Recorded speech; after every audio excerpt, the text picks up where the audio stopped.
là, bam, hop, 4 matchs, tu gagnes la Coupe d'Afrique. On a envie de continuer. Tu peux pas t'arrêter comme ça, c'est pas possible. Ouais, après c'est dur de s'arrêter comme ça. Bah oui. C'est dur. En plus, moi je suis jeune, donc là, si je m'arrête là à 40 ans, je sais pas ce que je fais de. Est-ce que vous avez discuté avec le président de la Fédé pour continuer l'aventure? Pour être honnête, on n'est pas encore rentré dans les détails. Après, moi, je sais que pendant la compétition, il a voulu me rencontrer pour me rassurer par rapport à l'avenir.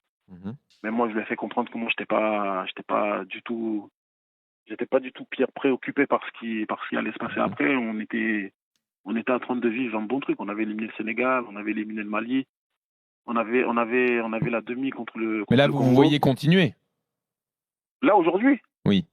Oui, après, oui, je vais pas dire non. Je vais pas dire non. Là, on a mais de toute façon, lui, il peut pas vous sortir là maintenant. Sinon, t'es invirable. Là, t'es invirable. Maintenant, tu vas nous faire une Didier Deschamps à la Côte d'Ivoire.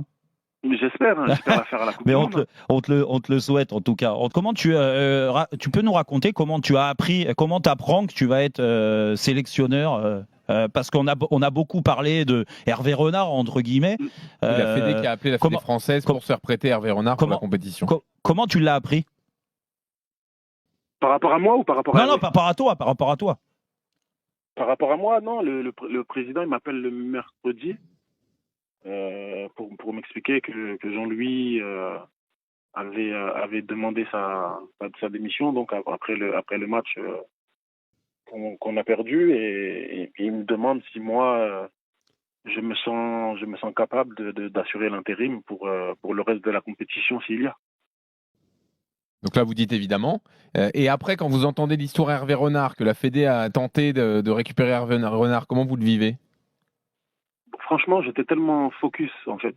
Parce que l'histoire, je crois que l'histoire sur Hervé, elle sort que jeudi ou vendredi. Elle sort pas mercredi. Elle sort pas... Exactement, pas de suite, oui. Voilà, je pense qu'elle sort jeudi ou vendredi de mémoire. J'ai plus le jour exact. Et franchement, j'étais tellement concentré en fait sur le match du Sénégal que. Vous vous dites pas, mais en fait, on me fait pas confiance? Non, même pas, parce que bon, moi, je pars du principe, le président, c'est un homme de parole, il faut le savoir. Ouais. Et de la manière dont il m'a convoqué dans son bureau pour me dire que le mercredi en question dont je parlais, pour me dire que Jean-Louis avait demandé avait déposé sa démission et qu'il me demandait si je me sentais capable de relever ce défi en cas de qualification. Je sais que si Hervé devait venir prendre le relais, il m'aurait convoqué au préalable et il m'aurait clairement dit les choses. Notre président, c'est pas quelqu'un qui tourne ou qui dit pas les choses. Il vient, il te dit les choses. Et donc c'est vrai, quand j'ai vu les rumeurs, sincèrement, ça m'a fait rire. Après, j'étais pas concentré.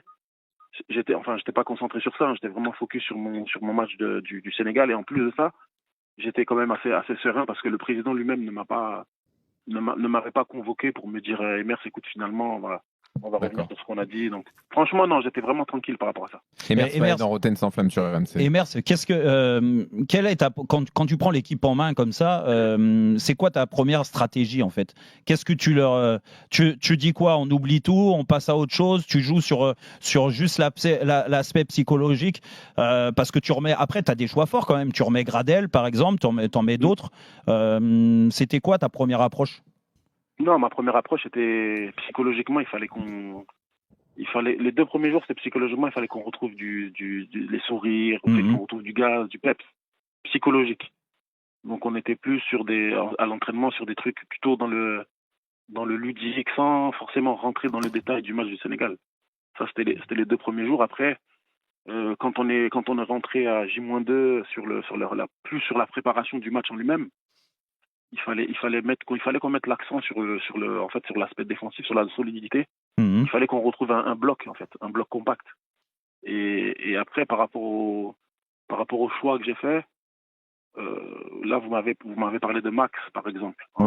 C'est une compétition qui est tellement dure mentalement, surtout quand vous la jouez à domicile, avec la pression de tout le contexte en fait, de jouer à domicile. Ça bouffe de la fraîcheur, ça bouffe de la fraîcheur et Max, il m'a porté beaucoup sur l'aspect justement mental où Lui, il a gagné la CAN en 2015. Il a plus de 100 sélections. Il fait partie en fait des joueurs du groupe sur qui je me suis appuyé pour genre, en fait gérer, absorber toute cette pression. On a aussi absorbé avec le staff, mais il fallait des joueurs qui soient capables d'absorber la pression et de remettre un peu d'ordre en fait dans l'équipe.